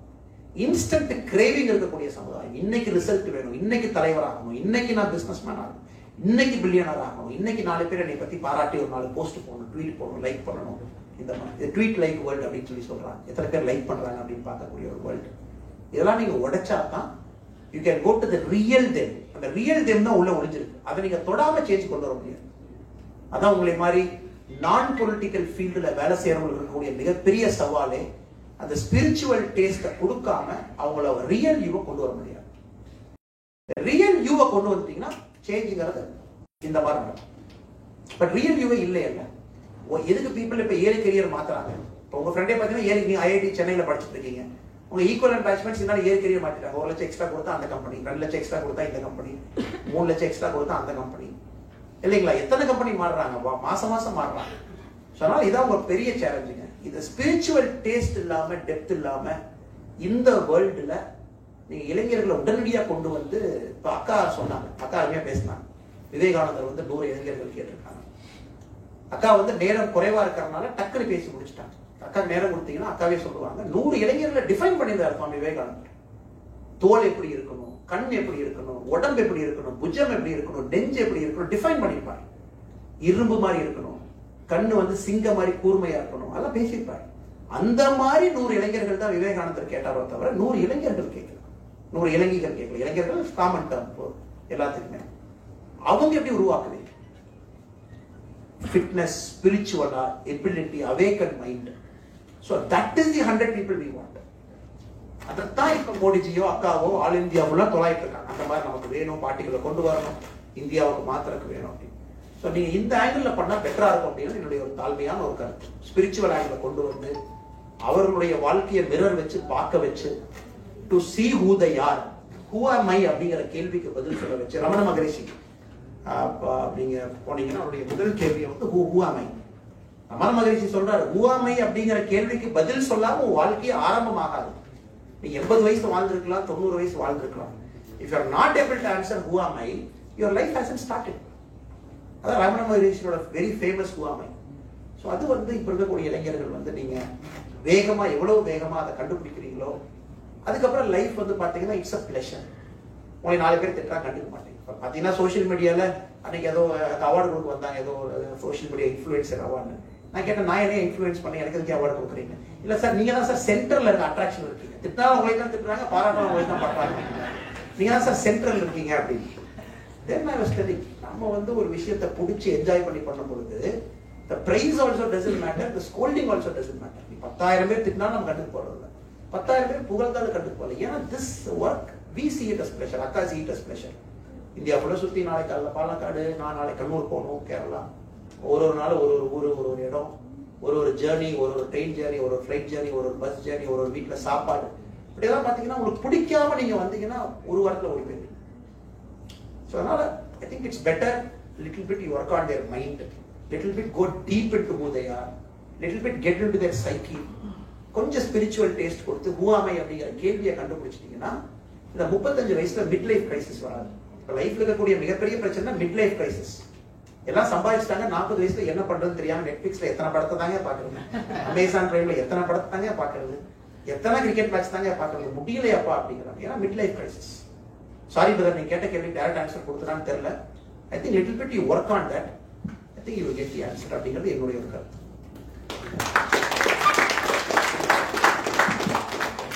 சாரி இன்டர்பிரீட் ஆகுது. நான் வந்தப்போ பார்த்த 100 இளைஞர்கள் நிறைய ஸ்டூடெண்ட்ஸ் ரீசன் பார்த்து கொடுத்துருந்தாங்க. ஸோ உங்க லைஃப் ஃபர்ஸ்ட் கொஸ்டின்ல ஆன்சர் பண்ணீங்க இல்லையா? ஸோ அந்த சிவில் சர்வீஸ் மெயின்ஸும் MBA எக்ஸாமும் ஒரே நாள்ல வந்து நீங்க ஹேண்டில் பண்ணீங்க இல்லையா உங்க லைஃப்ல? ஸோ அதை பத்தி சேர்த்து ஷேர் பண்ணிட்டீங்கன்னா ஸ்டூடெண்ட்ஸ்க்கு யூஸ்ஃபுல்லா இருக்கும். ஸோ அதை நீங்களே ப்ரீஃப் பண்ணிட்டு சொல்றது நல்லா இருக்கும், ஸ்டூடெண்ட்ஸ்க்கு யூஸ்ஃபுல்லா இருக்கும். நம்ம சூர்யா தம்பியோட கேள்விக்கு ஜென்ரலா மீடியால யாருமே பதில் கொடுக்க மாட்டாங்க. பட் இது ஃப்ரெண்ட்லிங்கிறனால நம்ம பதில் கொடுக்கணும். அதுல ஒரு டேலண்டட் ஒரு அப்கமிங் கிரேட் லீடர். இது வந்து நம்முடைய வாழ்க்கையில வித் ஆல் ஹியூமிலிட்டி ஒரு சின்ன இன்சிடென்ட் அவர் பேசுறாரு. என்னுடைய புத்தகத்தை படிச்சிருக்கணும். இதுல வந்து நம்ம MBA படிக்கும் பொழுது அப்பவே சிவில் சர்வீஸ் நம்ம எழுதுறோம். இந்த IIMல வந்து ஒரு சின்ன ஒரு ஸ்டோரி சொல்லுவாங்க, getting into IIM is easy, getting out is tougher அப்படின்னு. IIM உள்ள போறது ஈஸி, வெளியே வர்றது கஷ்டம். ஏன்னா அங்க வந்து பாத்தீங்கன்னா அந்த நார்மல் கர்வை போட்டு கடைசி 10% ஃபெயில் பண்ணி விடுவாங்க. IIT அப்படித்தான் இருக்கா எனக்கு தெரியல. எல்லாருமே 100 மார்க் வாங்கினா கூட கடைசி 10% எல்லாம் ஃபெயில். இதுவே அநியாயமா இருக்கு. எல்லாரும் நல்லா படிக்கிறோம், அவங்க லாஸ்ட் 10% ஃபெயில் பண்ணுவாங்க. அவங்க தான் F grade, D grade. So எல்லாரும் 100, நான் 99 எனக்கு F கிரேட், அப்படிதான் கிரேடிங் போடுவாங்க. அதனால they say getting into IIM is easier but getting out is tougher. நம்ம தெரியாம போய் மாட்டி அதெல்லாம் வந்து நமக்கு தெரிஞ்ச இங்கிலீஷ் எல்லாம் படிச்சு கிடிச்சதோ பாஸ் பண்ண ட்ரை பண்ணும் பொழுது நமக்கு இந்த சிவில் சர்வீஸ் ப்ரிலிம்ஸ் வந்து செகண்ட் இயர் ஆஃப் MBAலயே நம்ம பாஸ் பண்ணிட்டோம். ஸோ அப்போ எனக்கு ஒரு பெரிய ஒரு கவலை, எப்படியான நம்ம MBAவும் பாஸ் பண்றது, சிவில் சர்வீஸ் எழுதுறது இம்பாசிபிள். இது எப்படி நம்ம ரெண்டையுமே மேனேஜ் பண்றது அப்படின்னு சில ரிஸ்க் எடுத்து பார்க்கணும் அப்படின்னு மெயின்ஸ் எழுதிடலாம் முடிவு பண்ணி லக்னோ சென்டரா போட்டு என்னுடைய மெயின்ஸ் எழுதுனேன். கரெக்டா நம்முடைய கெட்ட நேரம், நம்முடைய மெயின்ஸ் ஸ்கெட்யூல் வரும் பொழுது நம்முடைய ட்ரைமெஸ்டர் செகண்ட் இயர்னுடைய MBA எக்ஸாம்ஸும் அதே டைம்ல வரும். உடனே நான் போய் என்னுடைய காலேஜ் டீனை பார்த்தேன், சார் இங்க பாருங்க, எனக்கு இன்னைக்கெல்லாம் மெயின்ஸ் எக்ஸாம் இருக்கு, இன்னைக்கெல்லாம் MBA எக்ஸாம் இருக்கு, என்னால கண்டிப்பா ஒரு எக்ஸாமே பாஸ் பண்ண முடியாது, நீங்க 2 எப்படி நான் பாஸ் பண்ணுவேன், எனக்கா தயவு செஞ்சு UPSC போய் மாத்திர அளவுக்கு எனக்கு எதுவும் இன்ஃபுளுன்ஸ் எல்லாம் கிடையாது, நீங்க அந்த காலேஜ் எக்ஸாம் எனக்காக ஒரு 2 நாள் மாத்தினீங்கன்னா ஈஸியா இருக்கும். அவர் வந்து எந்த காரணத்துக்கு கொடுத்தா எக்ஸாம் மாற்ற முடியாது, நீ வேணா அந்த எக்ஸாம் ஸ்கிப் பண்ணிடு, இந்த எக்ஸாம் எழுதணும். அப்ப புனித்னு சொல்லிட்டு ஒரு நண்பர் இருந்தார், ஒரு லக்னோவில் இருக்கக்கூடிய நண்பர், இப்ப துபாயில் இருக்காரு. அவர் வந்து சொன்னாரு, என்ன இது ஒரு பெரிய பிரச்சனையா, காலையில அந்த எக்ஸாம் எழுது, சாயந்தரம் இந்த எக்ஸாம் எழுதுனேன், இதுலயே ரொம்ப இருக்கு, சாயந்தரம் காலையில எப்படி அந்த எக்ஸாம் எழுதி, சாயந்தரம் எப்படி இந்த எக்ஸாம் எழுதுவேன், நான் பேசலாம்னு சொல்லிட்டு மறுபடியும் டீன்ட்ட போனோம். சார் எனக்காக ஒரு ஹெல்ப் பண்ணுங்க சார், காலையில போய் நான் சிவில் சர்வீஸ் எக்ஸாம் எழுதிடுவேன், நீங்க காலையில இருக்கிற MBA எக்ஸாம் சாயந்தரம் வந்து நான் எழுதுறேன், நான் சத்தியமா எந்த பேப்பரையும் பார்க்க மாட்டேன், யார்ட்டையும் எந்த கேள்வியும் கேட்க மாட்டேன், ஏன்னா அதை முடிச்சுட்டு நான் சாயந்தரம் வந்து எழுதுறேன் சார், காலையில போய் நான் மெயின்ஸ் எக்ஸாம் எழுதுறேன். ஸோ இது பார்த்தீங்கன்னா லைஃப்ல ஒரு 4 நாள் இதே மாதிரி போச்சு. காலையில வந்து நம்மளுடைய MBA எக்ஸாம் எழுதுவோம், காலையில சிவில் சர்வீஸ் எக்ஸாம் எழுதுவோம், சாயந்தரம் MBA எழுதுவோம், தூங்கி எழுந்திரிச்சு அடுத்த நாள் காலையில வந்து மெயின்ஸ் 2வது பேப்பர் இருக்கும், சாயந்தரம் MBA எக்ஸாம் இருக்கும், ஒரு நாள் பிரேக், அடுத்த நாள் இதே மாதிரி போச்சு. ஸோ இது ஒரு சின்ன உதாரணம். மேபி நம்ம சூர்யா பிரதர் ஏன் கேட்கிறாருன்னா, I think if you believe in something it is possible அப்படிங்கிறது என்னுடைய எப்பவுமே ஒரு பெரிய ஒரு ஸ்ட்ராங்கான ஒரு நம்பிக்கை. ஆல்கமிஸ்ட்ல பாலோ கோவில சொல்லியிருக்காரு, when you believe in the heart of heart, உங்க இதயத்தில் அது நடக்கும் நீங்க நம்புனீங்கன்னா அது அது வந்து பஞ்சபூதங்கள் அந்த மொமெண்ட்டை கிரியேட் பண்ணி கொடுக்கும். ஆல் த பஞ்சபூதங்கள் will create that moment for you. அதே பிரில்லியன்ஸ்ல அதே மாதிரி அந்த மொமெண்ட் உங்களுக்கு உருவாக்கி கொடுக்கும். பட் நீங்க believe with all your heart, with all your soul. அது டீப்பஸ்ட் ப்ரேயரா இருக்கலாம், டீப்பஸ்ட் மெடிடேஷனா இருக்கலாம். ஸோ அந்த காலகட்டத்தில் நமக்கு அது ஒரு வாய்ப்பு. ஸோ அதெல்லாம் பார்த்தீங்கன்னா it's an inspiration for me and for others also. You can crack it. கஷ்டம்னு கிடையாது. You can manage if you mentally strong, if you believe you can do it. உங்களுக்கு அது பாசிபிள். பட் இப்போ நான் ரொம்ப கிவ் அப் போனேன். அதுக்கப்புறம் நான் IPS ஆஃபீஸராக இருக்கும் பொழுது, ASPயாக இருக்கும் பொழுது ஒரு சூசைட் கேஸ் ஒன்று போகிறேன். ஒரு பையன் வந்து ஒரு 12th ஸ்டாண்டர்ட் ஸ்கூல்ல கிளாஸ் ரூம்ல வந்து ஹேங் பண்ணி இறந்துட்டாரு. அவங்க அப்பா அம்மாலாம் வந்து பெரிய கலாட்டா, ஒரு 300-400 பேர் சண்டை போட்டிருக்காங்க. அவங்க வந்து இந்த மாதிரி ஸ்கூல் இன்ஸ்டிடியூஷன் வந்து மர்டர் பண்ணிட்டாங்க அப்படின்னு சொல்லிட்டு கல்லெல்லாம் உடைச்சிட்டாங்க. எல்லாம் எடுத்து கல் எடுத்து கிளாஸ் எல்லாம் உடைச்சு, நான் இப்போ எங்க ASP starting of police career போய் அந்த பையன் ஹேங் பண்ணிட்டு இருக்காரு. அவரெல்லாம் ரிமூவ் பண்ணி கீழே வச்சுட்டு அந்த சூசைட் நோட்டு தான் லைஃப்லயே it's one of the most painful suicide note to read. உங்களுக்கு ரொம்ப கஷ்டம் என்னன்னா ஒரு சூசைட் நோட்டை படிக்கிறது ரொம்ப கஷ்டம், ரொம்ப கஷ்டம். ஏன்னா அவங்களுடைய கடைசி வார்த்தைகள் அது, கடைசி திங்கிங் அது, அவங்க மைண்ட்ல கடைசியா அவங்களோட எண்ண ஓட்டங்களை எழுதியிருக்காங்க. சாரி அப்பா, சாரி அம்மா, இந்த மாதிரி இதாச்சுன்னு எழுதியிருப்பாங்க. அதில் அந்த பையன் சொல்லியிருக்கான், நீங்க நினைச்ச மாதிரி என்னால அந்த +2ல மார்க் வருங்கிற நம்பிக்கை எனக்கு இல்லை, அதனால வந்து இந்த உலகத்தை விட்டு போறேன், சாரி அப்பா, சாரி அம்மா. ஸோ எந்த அளவுக்கு பாருங்க, ஒரு நல்ல ஒரு குழந்தைய, ஒரு மனிதனை இந்த எக்ஸ்பெக்டேஷன் அப்படின்னு வச்சு, நீ 100 மார்க் வாங்கலாம் வேஸ்ட், 95 வாங்கலாம் வேஸ்ட், 80 வாங்கலாம் வேஸ்ட் சொல்லி அவங்கள நாமளே மென்டலா வீக் பண்ணி இப்ப பாத்தீங்கன்னா நீட் எக்ஸாம்பிள் தான் நடக்குது. திரும்ப ஒரு விஷயம் முடியாது நீங்க சொல்ல சொசைட்டில அது ஒரு மைண்ட்குள்ள போக ஆரம்பிக்கும். அதை நான் கண்கூடா பார்த்தேன். இப்ப நானும் வானதி அக்காவோ ஏன் இவ்வளவு ஸ்ட்ராங்கா, சூர்யா பிரதரோ இவ்வளவு ஸ்ட்ராங்கா சில விஷயத்தை டிஃபெண்ட் பண்றோம் அப்படின்னா, எங்களுக்கு தெரியும் அந்த நரேட்டிவ் பில்ட் ஆச்சுன்னா அது நடக்கும்னு எங்களுக்கு தெரியும். we have seen it in our eyes. அது தமிழ்நாட்டில் நடந்திருக்கு. It's happening. ஏன்னா அந்த ஈகோசிஸ்டம், அந்த நரேட்டிவ் அந்த மாதிரி பில்ட் பண்றாங்க. ஸோ இதெல்லாம் பார்க்கும் பொழுது ஐ திங்க் இந்த பாசிட்டிவ் மைண்ட், இப்போ ஸ்கூல் கரிக்கத்துல பாத்தீங்கன்னா இந்த பாசிட்டிவ் மைண்டுக்கு வேலையே கிடையாது. காலையில இருந்து சாயந்தரம் வரைக்கும் இந்த படி அதை படி IITக்கு என்ட்ரன்ஸ் படி சொல்றாங்க தவிர, ஒரு பாசிட்டிவா ஒரு மைண்ட, ஸ்ட்ராங் மைண்ட கல்டிவேட் பண்றத எந்த ஸ்கூல் கரிக்குலத்திலயும் சிலபஸ்லயும் கிடையாது. இதான் வந்து நம்மளுடைய எஜுகேஷன் சிஸ்டத்துடைய சாபம். No education system teachers you how to be a strong man. இதான் பிரச்சனை. மேபி அதான் நம்ம பிரதர் கேட்கிறான்னு நினைக்கிறேன். இதையும் நம்ம பிரதர் எடுத்துட்டு போகணும். சின்ஸ் யூ ரன் நான் பொலிட்டிக்கல் ஃபவுண்டேஷன், நான் எலக்ட்ரல் பொலிட்டிக்கல் ஃபவுண்டேஷன், இது எடுத்துட்டு போய் ஸ்ட்ராங் இண்டிவிஜுவல். எங்கூட IPSல வந்து படிச்ச ஒரு நண்பர் இப்போ ஒரிசா கேடர்ல இருக்காரு. ஒரு எக்ஸலண்டான மனுஷன். இந்த 2 பேர்த்த மட்டும் ஒரு 5 நிமிஷம் சொல்லி ஆகணும், அது தவறா நீங்க நினைச்ச கூடாது. ரவிச்சந்திரன் வாரன் ஒரு ஆஃபீஸர் வந்து இப்ப கர்நாடகா கேடர்ல IPS ஆஃபீஸர் இருக்காங்க. இந்த ரவிச்சந்திரன் வார பாத்தீங்கன்னா அவர் வந்து ஒரு பஸ் கண்டக்டர், ஒரு காலேஜ் பஸ்ஸுடைய கண்டக்டர்னா கிளீன்லாம் பண்ணி எல்லாம் ஏற்றி வச்சு, அதுக்கப்புறம் அங்கிருந்து சண்டை போட்டு அவரை அடிச்சு துரத்தி, அப்புறம் ஒரு பரோட்டா கடையில போய் பரோட்டா மாஸ்டர் பார்த்தீங்கன்னா வெரி வெரி டஃப் சர்க்கம்ஸ்டன்சஸ்ல இருந்து கூலி வேலை அப்பா அம்மா செய்யறாங்க, விவசாய வேலை செய்யறாங்க. இவங்க எல்லாமே கூலி வேலைகள் செய்து கூலி வேலையிலிருந்து வந்த பணத்தை வச்சு எங்கேயோ ஒரு இடத்துல படிச்சு, அந்த மாதிரி அந்த ஃபர்ஸ்ட் நாள் அந்த IPS ஆஃபீஸர், அந்த IAS ஆஃபீஸர் பேட்ச் முதல் நாள் அந்த லபாஸ்னால அந்த முசோரியில போய் எல்லாம் உட்காந்துருப்போம். அந்த பேட்ச்ல கம்பைண்டா ஒரு 500 பேர் இருப்பாங்க, எல்லா சர்வீஸ்ல இருந்து வர்றவங்க எல்லாம். இந்த மைக் கொடுத்து எல்லாருமே 2 நிமிஷம் நம்மளை பத்தி சொல்லணும். எல்லாரும் மைக் எடுத்து என் பேர் என்ன, எந்த ஊர்ல இருந்து வர்றேன், என்ன பண்ணிருக்கேன். அது ஒரு லைஃப்ல பாத்தீங்கன்னா அது ஒரு டிஃபைனிங் மூமெண்ட். நீங்க அந்த ஹால்குள்ள உட்காந்தீங்கன்னா அது ஒரு டிஃபைனிங் மூமெண்ட். ஒருத்தரும் மைக் எடுத்து சொல்லுவாங்க. நீ வெளியிருந்து பார்த்தா அது பயங்கர கிளாமரஸா இருக்கும். ஒரு IPS ஆயிட்டான், IAS ஆயிட்டான். பட் அந்த ரூம்ல நடக்கிறத வந்து வீடியோ எடுத்து இந்தியாவுக்கு போடணும். ஒரு இளைஞனுக்கும் ஒரு தன்னம்பிக்கை கொடுக்கக்கூடிய வீடியோவா இருக்கும். ஒருத்தர் கதை சொல்லுவாங்க. Some woman who got raped at the age of 22 I don't want to take her name, becomes an IPS officer later, 6 years later, at the age of 28, அவங்க வர்றாங்க. முருகன்ஜி மாதிரி, முருகன் அவர்கள் போன்ற ஒரிசால இருக்கக்கூடிய ஆஃபீஸர்ஸ், ரவிச்சந்திரன் அவர் மாதிரி ஆகிட்டு, people who are abused as child. But every single person, they are the defining moment in life. எல்லாருடைய வாழ்க்கையிலையும் ஒரு நாள் அவங்க கண்டுபிடிச்சிட்டாங்க who am I அப்படிங்கிற கேள்விக்கு. They found out. இதான் எனக்கு வேணும்னு எப்போ கண்டுபிடிச்சாங்க, then it's magic.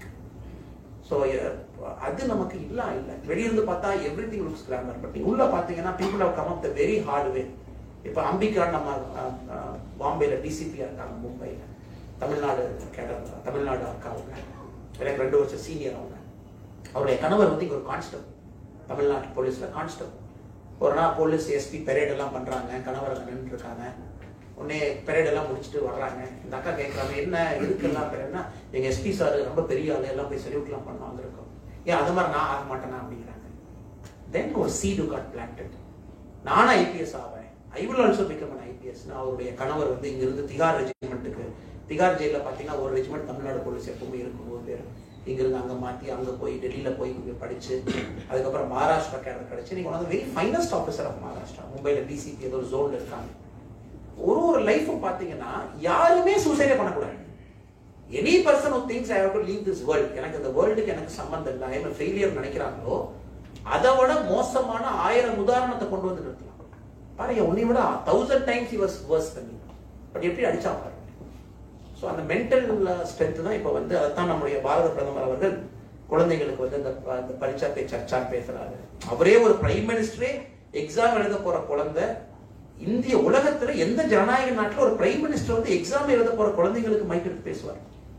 எல்லாம் படிங்க, இப்படி பண்ணுங்க, அப்படி பண்ணுங்க, பிரைம் மினிஸ்டர் அண்டர்ஸ்டாண்ட்ஸ். ஏன்னா இவங்க எல்லாமே டீ கடையில் டீ மாஸ்டரா இருந்து பிரைம் மினிஸ்டர் ஆயிருப்பாங்க. இவங்க யாருமே வந்து தங்கத்தட்டில் சாப்பிட்டு பிரைம் மினிஸ்டர் ஆகல. they all know the heart. எல்லாருக்கும் அந்த who am I அப்படிங்கிற கேள்வி பதில் தெரியும். அதுதான் தம்பி கேட்கிறாரு.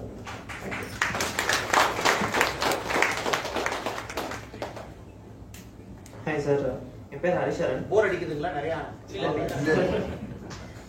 என் பேர் ஹரிஷரன் சார். இப்போ கரண்டாக டிஎன்பிஎஸ்சிக்காக ப்ரிப்பேர் பண்ணிட்டு இருக்கேன் பாஸ்கர் சார் கிளாஸ்ல. எனக்கு ஒரே ஒரு சின்ன டவுட். நீங்கள் நிறைய பார்த்துருக்கோம், இந்த மாதிரி நீங்கள் மீடியாவெல்லாம் ஃபேஸ் பண்ணுறீங்க, பட் நல்லா போல்டாக ஃபேஸ் பண்ணுறீங்க. பட் அது இந்த மாதிரி போல்டாக மீடியாவுக்கு பேசுறது நல்லதா? எப்படி யங்ஸ்டர்ஸ்க்கு எப்படி நாங்கள் ஃபியூச்சரில் நிறைய பேர் பேசும்போது எப்படி அதை உங்க பாயிண்ட் ஆஃப் வியூல எப்படி பாக்குறீங்க? I think each of us have our own style. உங்களுக்கு அது ஒரு ஸ்டைல் இருக்கும். நாளைக்கு நீங்க ஒரு தமிழ்நாடு ஐஏஎஸ் ஆஃபீஸர் ஆகி 10 வருஷம் கழிச்சு நாம பார்க்கும் பொழுது உங்களுக்கு ஒரு ஸ்டைல் ஆஃப் ஹேண்ட்லிங் மீடியா இருக்கும். பேசுறது உட்கார்ந்துருக்கேன். வானதேக்கா has got her own style. அந்த மாதிரி ஒருத்தருக்கு ஒரு ஸ்டைல். இப்ப தமிழ்நாட்டினுடைய கரண்ட் சிச்சுவேஷன்ல பாத்தீங்கன்னா ஒரு நரேட்டிவ் ஒன்று ஸ்பின் பண்ணி வச்சுட்டாங்க. there is a narrative that is built. ஒரு நரேட்டிவ் இருக்கு, இது கெட்டவங்க, இவங்க இப்படி, பிஜேபி அப்படி, மோடிஜி அப்படி ஒரு நரேட்டிவ் இருக்கு. அந்த நரேட்டிவ் பார்த்தீங்கன்னா ஒரு ப்ரோபகேண்டா மாதிரி பண்ணிட்டு இருக்காங்க. அது வந்து ஒரு ப்ரோபகேண்டா மாதிரி அதை பத்தி பேசி பேசி பேசி ஒரு சின்ன குழந்தை அதை வந்து ஒரு இந்த இப்போ ஆளுங்கட்சியினுடைய டிவியில் அந்த குழந்தை வந்து உட்கார்ந்துருக்கு. ஒரு ஆங்கர் போய் அந்த குழந்தை கேட்கிறாரு, தாடி வச்சிருக்கிறவர் யாரு அப்படின்னு. அந்த குழந்தைய வச்சு ஒரு பேர் சொல்ல வைக்கிறாங்க. மோடிஜி பேரை சொல்லும் பொழுது அந்த குழந்தை வந்து எனக்கு பிடிக்காதுன்னு சொல்ல வைக்கிறாங்க. அதை ப்ராட்காஸ்ட் பண்றாங்க. ஒரு ப்ரோபகேண்டா. பட் கேட்டா ஒரு டெலிவிஷன் சேனல் நடத்துறோம், ஓல்டு பைய பாட்டு, இதை பார்க்கறோம். அதே போல பாத்தீங்கன்னா ஒரு டிபேட் ஆங்கிளோ ஒரு நியூஸ் போடும் பொழுதோ அது ஒரு மாக்கரியா பண்ணும் பொழுது நாம சில நேரத்துல வந்து ஸ்ட்ராங்கா டிஃபெண்ட் பண்ண வேண்டிய கட்டாயம், பிரசிடென்ட் ஆஃப் த பார்ட்டி, நீங்க அதை ஸ்ட்ராங்கா டிஃபெண்ட் பண்ண வேண்டிய கட்டாயத்தில் இருக்கீங்க. அது நம்பர் 1. செகண்ட் வந்து எதுவுமே இழப்பதற்கு ஒன்றும் இல்லை. nothing to lose. Party has given you an opportunity to work this way to get that narrative done. மக்கள்கிட்ட உண்மையை சொல்லணும் அப்படிங்கும் பொழுது நாம வந்து எதுவுமே ஃபேவர் சீக்கிங் பொலிட்டிஷியன் கிடையாது. நான் இப்படி இருந்தா நீ அப்படி அப்படி இருந்தா இப்படி யாரும் நீங்க வரலாம். So we are like straight attack. தப்புனா தப்புன்னு கேட்கறோம், சரினா சரி. But we do it with dignity and politeness. யாரையுமே நம்ம அவமானப்படுத்துறது கிடையாது, யாரையுமே நம்ம தலைவரவா பேசுறது கிடையாது, யாரையுமே நம்ம வந்து ஒரு நேம் கால் பண்றது கிடையாது. So we do it with dignity, we do it with lot of respect for the profession. நம்ம பண்ண வேண்டிய காலத்தினுடைய கட்டாயமா இருக்கு. பட் ஒரு விஷயம் நம்ம தெளிவா இருக்கும், BJP as a party we don't character assassinate people. ஒருத்தர் தப்பா பேர் சொல்லி நம்ம பண்ண மாட்டோம், அவங்களுக்கு ஒரு நேம் கால் பண்ண மாட்டோம், அவங்களுக்கு இந்த மாதிரி நம்ம இன்சல்ட் பண்ண மாட்டோம். But we are very forceful in our thing. We are very forceful. So இது என்ன ஸ்டைல் அப்படிங்கிறது நீங்க செலக்ட் பண்ணிக்கணும். இப்போ பார்த்தீங்கன்னா I was a very aggressive police officer, but a very not a very aggressive politician. Maybe an aggressive media இருக்கலாம். But பாலிடிக்ஸ்ல அப்படி இல்லை, அக்ரெசிவா இருக்க முடியாது. எல்லாத்தையும் இணைஞ்சு கொண்டு போகணும், எல்லாரும் வேணும், எல்லாருடைய டேலண்ட்டையும் பயன்படுத்தணும், ஸ்கில் செட் வேணும். ஸோ அதனால யூ வில் ஆல்சோ லேர்ன். நீங்களும் வாழ்க்கையை எக்ஸ்போஸ் ஆக யூ வில் ஃபைண்ட் யுவர் நிச். எந்த மாதிரி லீடர்ஷிப் ஸ்டைல் உங்களுக்கு வேணும், எப்படி இருக்கணும். ஏன்னா நான் பார்த்தீங்கன்னா கர்நாடகாவில் புக்கில் கூட சில இன்சிடென்ட்ஸ் எழுதியிருப்போம். நம்மளை அபியூஸும் பண்ணுவாங்க. People have abused me royally in uniform. But அந்த நேரத்தில் நீங்கள் அந்த பொறுமையை காட்டணும். ஒரு சின்ன ஒரு 10வது படிக்கக்கூடிய ஒரு பெண் குழந்தை வந்து when she was raped and killed, அந்த பாடியை வந்து ஒரு மலையில போட்டுட்டு போயிட்டாங்க. அப்போ நைட் 1 மணிக்கு அந்த பாடியை நாங்கள் எடுக்க போகிறோம். கிட்டத்தட்ட ஒரு 10,000 பேர் அங்கே நிற்கிறாங்க. 10,000 அந்த கிராமம் எல்லாம் திரண்டு, அந்த ஊரே பார்த்தீங்கன்னா பக்கத்து ஊர், அதுக்கப்புறம் ஒரு டிராக்டர்ல வந்து அவ்வளோ பேர் இருக்காங்க.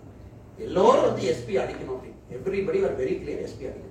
இந்த எஸ்பி யாருக்கும் அடிக்கணும். என் குழந்தை வந்து இறந்து போச்சு, எஸ்பி தான் காரணம். நேச்சுரலாக இருக்கும், அப்பா அம்மாவுக்கு போகிறதுக்கும் மக்களுக்கு போகிறோம். பட் எஸ்பி, அந்த மாவட்டத்தினுடைய எஸ்பி, என்னுடைய நோக்கம் அந்த பெண்ணினுடைய கம்ப்ளீட் பாடியை நாங்கள் வெளியே எடுத்துட்டு வரணும். Because postmortem is very important. Clues அது இருக்கு, ஃபொரன்சிக் க்ளூஸ் நாங்கள் எடுக்கணும். மழை பெஞ்சிட்டு இருக்கு. ஸோ எல்லாம் வந்து கல்லெடுத்து கார் அடிக்கிறாங்க, கல்லெடுத்து உடைக்கிறாங்க, அபியூஸ் பண்றாங்க, பேர் சொல்லி திட்டுறாங்க, கெட்ட வார்த்தை பேசுறாங்க. பட் நம்ம ஃபோக்கஸ் என்ன? உள்ள போகணும், அந்த க்ரௌட சமாதானப்படுத்தணும், அந்த பெண்ணினுடைய கம்ப்ளீட் உடம்பை நம்ம வெளியே எடுத்துட்டு வரணும், ஆம்புலன்ஸ்ல ஏற்றணும், அதை ஹாஸ்பிட்டல் கொண்டு போகணும், ஃபொரன்சிக்ல க்ளூ எடுக்கணும், டிஎன்ஏ மேட்ச் எடுக்கணும். ஸோ அப்போ வந்து நீங்க வந்து பொறுத்து போறீங்க. ஏன்னா உங்களுக்கு வேலை ஆகும். உங்க கர்மாங்கிறது அந்த பெண்ணினுடைய சடலத்தில் இருக்கக்கூடிய டிஎன்ஏ சாம்பிள் தான். அதே நேரத்தில் I've என்கவுண்டர்ஸ் ஆல்சோ. எப்போ தேவைப்படுதோ, when they shoot at you, you shoot back. அதுவும் பண்ணிருக்கோம். ஸோ சிச்சுவேஷனல் தான். அதுக்கு என்ன தேவைப்படுதோ யூ டூ தட். இப்போ தேவைப்படும் போது பொறுமையா இருக்கணும். ஸோ அதை நீங்க ஃபைன் பண்ணுவீங்க. Leadership is all about adapting. அந்த நேரத்துக்கு என்ன வேணும், எது சரியா இருக்கும், அதனால you will learn on the job. எதுவுமே சரி தப்புன்னு கிடையாது. இந்த கோணத்தை நீங்க சரின்னு சொல்லலாம், இது 10 பேர் நான் பண்றது தப்புன்னு கூட சொல்லலாம். பட் as long as உங்க கான்சியன்ஸ் படி நீங்க பண்றது சரின்னா யாரும் நீங்க கவலைப்படாது. எது கவலைப்படும்?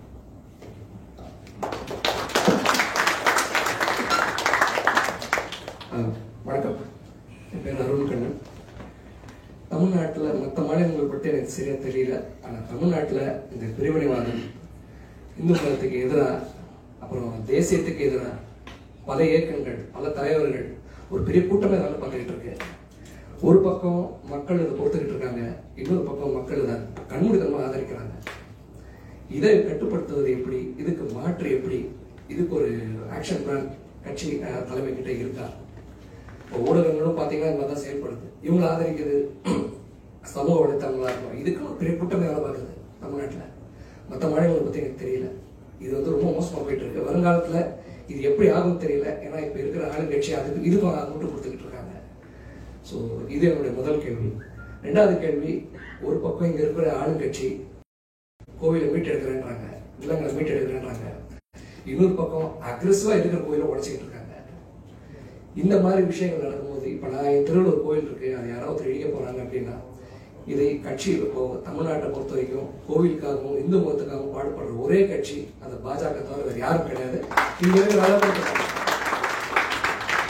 மற்ற மாநிலங்கள் பத்தி எனக்கு தெரியல. ஆனால் தமிழ்நாட்டில் பாஜக மட்டும்தான் இருக்கு. இப்போ எனக்கு இப்போ நான் திருவள்ளூர் கோயில் இடிச்சு உடைக்க போறாங்க, ஏதாவது லீகல் ஆக்ஷன் எடுக்க போறாங்க அப்படின்னு கட்சி கிட்ட நான் எப்படி அணுக முடியும்? இதுக்குன்னு ஒரு தனி அமைப்பு இருக்கு. ஆனால் அது எப்படி அணுகிறது? மக்களுக்கு அது வந்து தெளிவா தெரிய மாட்டேங்குது. 3வது கேள்வி, சமூக வலைத்தளங்கள்ல முன்னாடி, அதாவது என்ன சொல்றது, ஒரு 2-3 வருஷத்துக்கு முன்னாடி இப்ப இருக்கிற ரைட் விங்கர்ஸ்னா தேசியவாத சிந்தனை, ரைட் விங்கர்ஸ்னா நான் பிஜேபி ஆர்எஸ்எஸ் மட்டும் சொல்ல, ஒரு தேசிய சிந்தனை கொண்ட சோசியல் மீடியா பேஜஸா இருக்கட்டும், நிறைய பேர் இருக்காங்க, வர ஆரம்பிச்சிட்டாங்க. இன்னும் வரணும்னு ஆசைப்படுறேன். அதாவது பிஜேபி ஆர்எஸ்எஸ் மட்டும் ஆதரிக்க இல்லாம தேசியத்துக்கு ஆதரிக்கிறது கூட நிறைய ரைட் விங் யூடியூபர்ஸ் வர ஆரம்பிச்சிட்டாங்க. நாளைக்கு இவங்களுக்கு ஒரு அச்சுறுத்தல் வந்தா கட்சி நேரடியாக ஆதரவு தருமா? ஏன்னா இப்போ ஒரு சில பேர் மேல கேஸ் போட்டாங்கன்னா பாரு, அவங்க மேல கேஸ் போட்ட மாதிரி இன்னொருத்த வார்த்தைக்கு தாங்க. இது ஒரு பிரச்சனையா இருக்கு. நிறைய நன்றி. 8:45 ஆகுது. 9 மணிக்கு நாம நிகழ்ச்சியை முடிக்கணும். அதனால புரியுது. கடைசியா ஒரே ஒரு கேள்வி, தமிழ்நாட்டுக்காக புதுசா அணைகளோ ஒரு டேமோ கட்டக்கூடிய திட்டங்கள் எதனா மத்திய அரசு கொண்டு வருமா வருங்காலங்கள்? ஏன்னா ஒரு சொட்டு தண்ணி வேணும்னாலும் சுத்தி இருக்கிற மாநிலத்தை நம்பி இருக்க வேண்டியதா இருக்கு. இது ரொம்ப கஷ்டமா இருக்கு. சுத்தி இருக்கிறவங்க நம்ம அசிங்கமா மற்ற ஸ்டேட்டுக்காரங்க கூட நாங்கள் வேலை பார்க்கும்போது அசிங்கமா பாக்குறாங்க. ஏன்னா அவ்வளவு வளர்ந்த நாடு வளர்ந்த ஸ்டேட்ன்றீங்க, தண்ணிக்க சுத்தி இருக்கிற மற்ற ஸ்டேட்டோட சண்டை போட்டுருக்கீங்க. இதனால ஒரு மொழி அரசியல் உருவாகுது, ஒரு மொழி சண்டை உருவாகுது. நம்ம ஆளு மற்ற ஸ்டேட்ல இருக்கிற ஆளு அடி வாங்குறாங்க. இது ரொம்ப கஷ்டமா இருக்கு. இதுக்கு எதனா ஒரு தீர்வு இருந்தால் ரொம்ப சந்தோஷமா இருக்கும். நன்றி, வணக்கம். நிறைய கேள்விகள் ஒரு 3 மினிட்ஸ்ல எல்லாத்தையும் 4 மினிட்ஸ்ல ஆன்சர் பண்ண பாக்குறாங்க. பிரிவினைவாதத்தை ஆரம்பிச்சு இது தமிழ்நாட்டுக்கு புதிது கிடையாது. 1960 காலகட்டத்திலிருந்து இது பேசப்பட்டு வந்து திரும்ப அதெல்லாம் அடங்கி மறுபடியும் வந்து பேசுறாங்க. இதுல ரொம்ப முக்கியமா ஒரு சாதாரண ஒரு மனிதனாக நான் எப்படி பாக்குறேன் அப்படின்னா, பீப்புள் ஆர் அஃப்ரைட். ஒண்ணுமே யாரு வந்து அவங்கள பத்தி நம்பிக்கை இல்லையோ அவங்க தான் அவங்களுடைய பழைய சித்தாந்தத்துக்கு திரும்ப போவாங்க. அதாவது மத்திய அரசு அப்படின்னு கருணாநிதி அவர்கள் எழுதியிருக்கிறாங்க, லெட்டர் எழுதியிருக்கிறாங்க, மத்திய அரசுன்னு பேசியிருக்காங்க. சடனா அந்த கட்சி வந்து ஒன்றிய அரசுன்னு பேசணும் அப்படின்னா புதுசா தமிழ்நாட்டுக்கு ஆஃபர் பண்றதுக்கு அந்த கட்சி கிட்ட சரக்கு இல்லை என்றுதான் நாங்கள் பார்க்கிறோம். அந்த கட்சியில புதுசா சரக்கு இல்லை. கீ கொடுத்த பொம்மை வந்து அது திரும்ப அந்த ஸ்டேட்டஸ் பழைய இதுக்கு போகும். ஆனால் நீங்க பெருசால எடுத்துக்க வேண்டாம். அவங்களால எதுவும் பண்ண முடியாது. nobody can do anything to the great nation. இது வந்து இவங்க ஏதோ 2 குடும்பத்தினால உருவான ஒரு தமிழ்நாடு கிடையாது. லட்சோபலட்சம் பேர் வந்து வேர்வை சிந்தி ஜனவரி 3ஆம் தேதி அக்கா கூட வீரமங்கை வேலுநாச்சியார் அவர்களுக்கு வந்து ஒரு விழா எடுக்கிறாங்க சிவகங்கையில. அந்த மாதிரி நிறைய தலைவர்கள் வேர்வை சிந்தி ரத்தம் சிந்தி ஒரு நாடாக உருவாக்கியது இந்த நாடு. ஆனால் அது வந்து சிம்பிள் கொஸ்டின். அது வந்து இப்போ டெம்பரரி பாசிங் நரேட்டிவ். அவ்வளவு டெம்பரரி பாசிங் நரேட்டிவ். அதாவது இதை பேசக்கூடிய அரசியல் தலைவர்கள் யாருன்னு பாருங்க. எல்லாம் பேசுறாங்கல்ல அந்த அரசியல் தலைவர்கள்லாம் ஒன்றிய அரசு ஒரு 4 அமைச்சர்கள் பேசுறாங்க. அவங்க 4 கட்சி மாறி வந்தவங்க, 5 கட்சி மாறி வந்தவங்க, ஒருத்தர் 3 கட்சி மாறி வந்தவங்க. அவங்க கொள்கை இல்லை, சித்தாந்தம் இல்லை, எதற்காக அரசியல் இருக்கும்னு தெரியாம இந்த மாதிரி பேசுறாங்க. அதனால நீங்க சீரியஸா எடுத்துக்காங்க. Just passing, temporary passing. அது ஜஸ்ட் மீடியா நரேட்டிவ்க்கு ஆஃப் பண்ணா அந்த மாதிரி பேசுவாங்களே தவிர they cannot even move an inch. ஒன்றும் நடக்காது. ரெண்டாவது வந்து பாத்தீங்கன்னா எஸ், ஒரு பெரிய தமிழகத்துல ஆரோக்கியமான சந்தோஷமான விஷயம் என்ன அப்படின்னா இந்த ரைட் விங் நரேஷன் அப்படிங்கிறது. முன்னே ரைட் விங்னா சங்கி இந்த மாதிரிலாம் ஒரு டேர்ம் போகும் தமிழ்நாட்டில். இப்போ ரைட் விங்னா உங்களுக்கு தெரியும், very simple. Right wing left wing எதுவுமே கிடையாது. ஆர்டிஃபிஷியலா நாமளே கிரியேட் பண்ணிட்டோம். அந்த காலத்து பிரெஞ்சு பார்லிமெண்ட்ல யாரெல்லாம் ரைட் சைடு உட்கார்ந்தாங்களோ அரசு எதிர்த்தா, யாரெல்லாம் லெஃப்ட் சைடு உட்கார்ந்தாங்களோ லெஃப்ட் சிந்தனை இருந்துச்சு அப்படிங்கிறது தான் ரைட் விங் லெஃப்ட் விங்கான டெஃபினேஷனே. நேஷனலிஸ்ட் ஐடென்டிட்டி இருக்கக்கூடிய நிறைய நண்பர்கள் வர்றாங்க. யூடியூப்ல பேரலல் டிவி சேனல் ரன் பண்றாங்க, நெரேட்டிவ் செட் பண்ண ஆரம்பிச்சிட்டாங்க. கட்சி எப்போதுமே கூட இருக்கு. நான் ஏற்கனவே சொன்னது போல அது வந்து பாத்தீங்கன்னா இது ஒரு 2-way கேம். நீங்க பண்ற முதல் தப்பு ஒரு சின்ன ஒரு வார்த்தை தடுமாற்றம், ஒரு தப்பான ஒரு வார்த்தை அவங்க லாஃபுல்லா இருக்கும் பொழுது அதை வச்சு உங்க மேல கேஸ் போடுறதுக்கான முயற்சியில் எடுத்துட்டு இருக்காங்க. அதுவும் பாத்தீங்கன்னா அதையும் இப்ப கடந்து வந்தாச்சு. திமுக ஆட்சிக்கு வந்து முதல் 2 மாசம் இந்த டிராமாலாம் ட்ரை பண்ணாங்க. இப்பெல்லாம் எதுவுமே கிடையாது. we have crossed that stage also.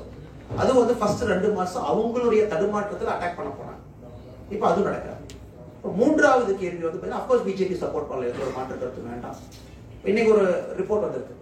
இன்னைக்கு ஒரு ரிப்போர்ட் பாத்தீங்கன்னா டைம்ஸ் ஆஃப் இந்தியாவில் இருக்கு. சென்னை மெட்ரோ வந்து போட்ட காசை எடுக்கணும் அப்படின்னா இப்ப போற பேசஞ்சரை விட 5 மடங்கு பேசஞ்சர் வரணும் அப்படின்னு நீங்க படிச்சிருக்கீங்க. அது போட்ட ஸோ எல்லாமே வந்து பாத்தீங்கன்னா ப்ரொஜெக்ட் பண்ணது வேற, மக்கள் வர்றது வேற. அதை வச்சு போட்ட காசை வந்து கவர்மெண்ட் திரும்ப எடுக்கவே முடியாது. அது லாஸ் மேக்கிங் வெஞ்சரா தான் மாறிட்டு இருக்கு எல்லா மாதிரி வச்சா. ஸோ அணை டேம் எல்லாம் பாத்தீங்கன்னா எப்பவோ கட்டின அணையுடைய டேமுடைய விஸ்தாரத்தை வச்சு பரப்பளவு வச்சு என்ஜாய் பண்ணிட்டு இருக்கு அரசு. அதுவும் உங்களுக்கு தெரியும், தமிழ்நாட்டுல இந்த மராமத்து பணிகள், இந்த நீர் மராமத்து பணிகள், இந்த வாய்க்கால், கால்வாய், டேம் என்னென்ன இருக்கோ every single paisa is given by Modi government. அதை நீங்க புரிஞ்சுக்கணும். ஸ்டேட் பட்ஜெட்ல காட்டி இவங்க போய் கிளீன் பண்றாங்க. எல்லா கிளீனிங், கெனால் எக்ஸ்பான்ஷன் எல்லாமே மத்திய அரசு கொடுக்குது. ஜல் ஜீவன் இருக்கு, எல்லாமே கொடுக்குது. இப்போ வந்து பாத்தீங்கன்னா சிஸ்டம் வந்து ஒன்று வாட்டர் கன்சர்வேஷன், மிகப்பெரிய ப்ராஜெக்ட் வந்து இன் பிரின்சிபிள் பிஜேபி சப்போர்ட் பண்றது. கிருஷ்ணா கோதாவரி காவேரி லிங்கேஜ் 80,000 கோடி ஆகும். அது வந்து முதல்ல இருந்து கவர்மெண்ட் ரெடியா இருக்கு. அதை பத்தி பாலிசி பேப்பர் டிஸ்கஷன்லாம் போயிட்டு இருக்கு. நதிநீர் இணைப்பை பத்தி பேசுறோம். மோடிஜி 2-3 டைம் பேசியிருக்காரு. மோடிஜி சக்சஸ்ஃபுல்லா நர்மதா டேம் எல்லாம் கட்டி காமிச்சிருக்காரு. அது காலத்தினுடைய கட்டாயம், அது வந்துதான் தீரும். It has to happen. Tamil Nadu வந்து பாத்தீங்கன்னா வாட்டர் டெபிசிட் ஸ்டேட். இதே சென்னை வந்து நீ படகுல போறோம். இதே சென்னை வந்து இன்னும் 4 மாசம் கழிச்சு குடத்துல வச்சு தண்ணி கிடைச்சிட்டு. அது என்ன உங்களுக்கு ஆச்சரியமா இருக்கு? இதே சென்னையா 4 மாசம் கழிச்சு குடத்தை வச்சு தண்ணியில் அடிக்க சண்டை போட்டு முடியெல்லாம் பிடிச்சி சண்டை போடுவோம். ஏன்னா அப்சல்யூட்லி புவர் பிளானிங். ஒரு பிளானிங்கே இல்லை. 60 வருஷமா சென்னையில் இருக்காங்க. ஒரு வாட்டர் எப்படி கன்சர்வ் பண்றது, எப்படி அதை ஸ்டெபிலைஸ் பண்றதுன்னு இல்லாம இருக்கு. So this politics is dead and stale. உங்களை மாதிரி இளைஞர்கள் கேள்வி கேட்க நியூ திங்கிங் உள்ள வரும். நியூ திங்கிங்கே இல்லை. எவ்வளவு ரோடு போடலாம், எவ்வளவு கமிஷன் எடுக்கலாம், எவ்வளவு கான்ட்ராக்ட் யாரு கொடுக்கலாம், ஒரு 3 கம்பெனி திரும்ப அவங்களுக்கு ஏஜி கொடுக்கலாமா அப்படிங்கிறத திங்கிங் இருக்கு. ஸோ 4வது உங்களுடைய முக்கியமான கேள்வி, எல்லாம் மாறணும் அப்படின்னா இந்த மாதிரி forum has to play role. இந்த மாதிரி இளைஞர்கள் கருத்துக்கள் பேச்சுக்கள் எல்லா இடத்துலையும் நீங்க பேசும்பொழுது நியூ நெரேட்டிவ் கெட்ஸ் பில்ட். இப்போ தமிழ்நாடு நீட்ஸ் அ ரீபோர்ட். நான் ஒன்றும் இல்லை, இந்த இன்ஜின் பழசாயிடுச்சு. இந்த இன்ஜின் வந்து 1967 மாடல். யாராச்சும் 1967 மாடல் வண்டி வீட்டில் வச்சிருக்கீங்களா? அதெல்லாம் தூக்கி எறிய வேண்டிய மாடல். அரசாங்கமே சொல்றது 15 வருஷத்துக்கு மேலே ஒரு மாடல் வச்சுக்காதீங்க. 1967 மாடல் வச்சு அந்த காலத்தில் அவங்க டெக்னாலஜியை வச்சு ஓட்டிட்டு இருக்கோம். So I think time has come. Tamil Nadu needs 2026 new model. ஒரு மோடி மாடல் வேணும். அந்த மோடி மாடலுக்கு தமிழ்நாடு தயாராயிருச்சு. அதுக்கு வெயிட் பண்ணுவோம். It will come. New thinking, new vision, new narrative, ஒரு நியூ அப்ரோச் டு பாலிடிக்ஸ். அது மாறும்போது தான் தமிழ்நாடு தப்பிக்கும், அடுத்த கட்டத்துக்கு போகும். நன்றி.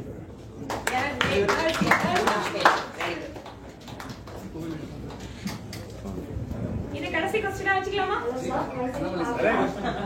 ஆக்சுவலி இப்போ வந்து 12th ஸ்டாண்டர்ட் எக்ஸாம்ஸ் முடிக்கிறோம் அப்படின்னா, இப்போ காலேஜ் ஜாயின் பண்றோம் அப்படின்னா, you say new India change ஆயிருக்கு அப்படிங்கறத சொல்றீங்க. பட் ஸ்டில் இன்ன வரைக்குமே ஒரு பிசி ஸ்டூடெண்ட் 1200க்கு 1180 எடுக்கிறாருனாலும், ஒரு எஸ்சி ஸ்டூடெண்ட் 1200க்கு 1130 எடுத்தாலும் ஸ்டில் நான் எஸ்சி ஸ்டூடெண்ட்க்கு தான் ஃபர்ஸ்ட் ப்ரிஃபரன்ஸ் அங்கே போகுது.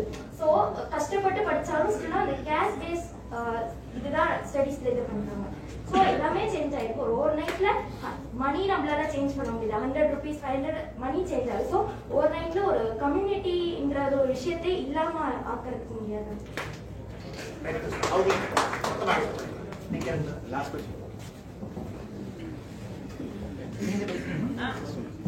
அனைவருக்கும் வணக்கம். என் பேர் ஓம் பிரகாஷ். நான் கல்வி யூத் டெவலப்மெண்ட் கிளப்னு ஒரு கிளப் வந்து போர் வச்சு நடத்திட்டு இருக்கேன். ஓகேங்களா? இப்போதைக்கு போர்ல மொத்தம் 45 பசங்க இருக்காங்க. எல்லாமே யங்ஸ்டர்ஸ். அது இல்லாம டோட்டலா 65 யங்ஸ்டர்ஸ் டோட்டலா அந்த கிளப்ல. தனியா போர்ஷன் அதெல்லாம் இருக்கட்டும். இப்போ வந்து நார்மலா அந்த தண்ணி இருக்க டைம்ல, மழை பெய்ஞ்ச டைம்ல ஃபுட் கொடுக்குறது, ஐஸ் கொடுக்குறது, இதெல்லாம் நார்மலா எல்லாமே பண்ணிட்டு இருக்கேன். சில டைம் நேற்றுக்கு ட்ரைனஸ் கூட எடுத்து கிளியர் பண்ணி வச்சோம். அதெல்லாம் ஒரு சைடு இருக்கணும். இந்த 40 பசங்களுக்கு என்ன கோரிக்கை, அந்த ஸ்காலர்ஷிப், ஃப்ரீ கேம்ப், இந்த கம்ப்யூட்டர் கோர்ஸ் அதெல்லாம் பண்ணியாச்சு. 40 பசங்க முக்கியமான கோரிக்கை வந்து அவங்க கீழே சின்ன வயசு பசங்க, அந்த 40 பசங்க சின்ன வயசா இருக்கும்போது கபடி விளையாடணும் போல. போர்ல கபடி கேம் ரொம்ப ஃபேமஸா இருந்திருக்கு. அவங்க வந்து கபடியில ஷைன் பண்ண முடியல. ஆனா அவங்க கீழே விளையாடுற பசங்க, 20 வயசு பசங்க, 18 வயசு பசங்க, அவங்க ஷைன் பண்ணணும். ஆனா அவங்களுக்கு வந்து அந்த கபடி கிட்டோ இல்ல தரமான கிரவுண்டோ எதுவுமே கிடைக்கல. என்கிட்ட வந்து கேட்டாங்க. ஏன்னா நான் வந்து அந்த கற்பு யூத் கிளப்ல பிரசிடென்டா இருக்கேன். சோ எல்லாரும் 40 பசங்க கேட்டாங்க. ஃபர்ஸ்ட் கிட்டுக்கு வந்து இண்டிபெண்டன்ஸ் டேக்கு 2 பிளாக் வாய்ஸ் பண்ணிட்டு இன்ஸ்பெக்டர் கையால கிட்ட எல்லாரும் கொடுத்தாச்சு. அடுத்து கிரவுண்ட், இந்த இடத்துக்கு வந்து நிக்கிறோம். கிட்ட நானும் 3 மாசமா ட்ரை பண்றேன். கிரவுண்ட் கிடைக்கல. ஏஐ பாக்குறேன்றாங்க. ஏஐக்கு லெட்டர் கொடுத்தாச்சு. கவுன்சிலர் எக்ஸ் கவுன்சிலர் பாருங்க, எக்ஸ் கவுன்சிலர் லெட்டர் கொடுத்தாச்சு. வந்து என்கிட்ட பேச சொல்லுங்கப்பா. யார் இருந்தாலும் எந்த கட்சி போனாலும் என்கிட்ட வந்து பேச சொல்லுங்கப்பா. எல்லாருமே பாலிடிக்ஸ் பண்ணி சொசைட்டிக்காக நம்ம எதோ பண்ண போறோம். நாங்க இதுல பாலிடிக்ஸ் ஆட் பண்ணல. சொசைட்டிக்காக மக்கள் பண்ணும்போது 45 பசங்களோட முக்கியமான கோரிக்கை இந்த 20% கிரவுண்ட் வாங்கி தரணும். அது என்ன பண்ண முடியல. அதுக்கப்புறமா போர்ல இருந்து அப்படியே கொஞ்சம் எக்ஸ்டெண்ட் பண்ணி ப்ராடா எடுத்துட்டு போகணும்னு யோசிக்கிறேன். என்னோட யூத்ல நீங்க ஃபவுண்டேஷன், நீங்க ஃபவுண்டேஷன் பண்ணது நீங்க ஒரு எக்ஸ் ஐபிஎஸ், உங்களுக்கு சொசைட்டில ஒரு தனி பவரோ செல்வாக்கோ இருக்கும். நீங்க நிறைய நல்லது பண்ணிட்டீங்க, நிறைய பேர் படிக்க வச்சிட்டீங்க எல்லாம். நான் 21 வயசான சின்ன பையன். ஓகேங்களா? சின்ன பையன். Just finished BSc civil engineering. சும்மா ஒரு பிசினஸ் பிரைவேட் ஹவுஸ் வச்சு நடத்திருக்கேன். ஸோ என்னால முடிஞ்சதை பண்ணிட்டு இருக்கேன்.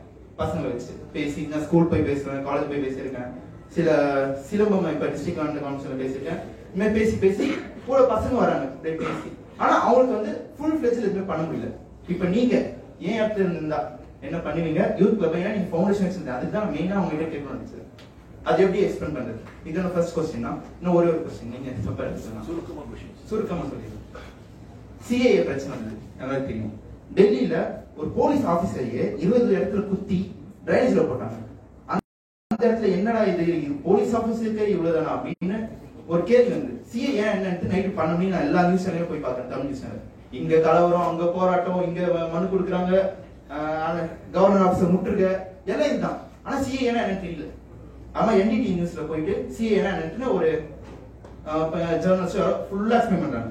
ஓகே, நான் ஸ்பீச் காம்படிஷன் நல்லா பேசுவேன். ஸோ வழக்கம் போல இங்கிலீஷ் லிட்டரேச்சர் பீரியட் வந்து நான் இதை பத்தி பேசினேன்.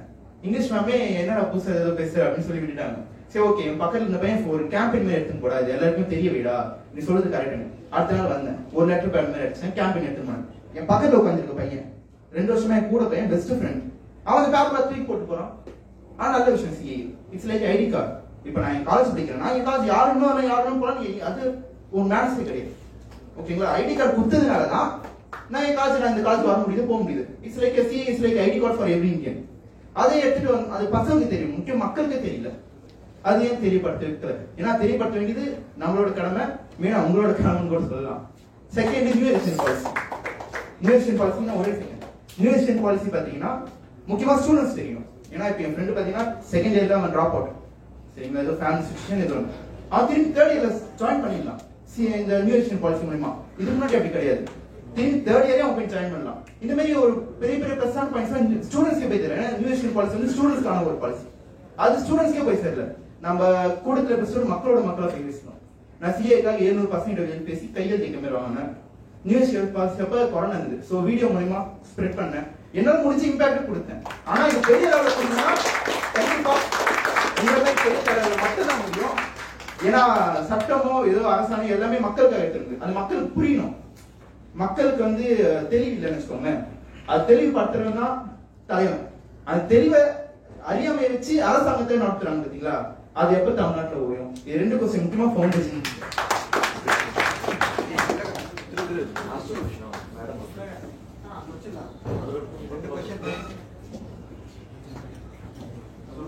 எல்லாருக்கும் வணக்கம் சார். ஆக்சுவலாக வந்து நான் ஒரு ஆயுர்வேத டாக்டர்.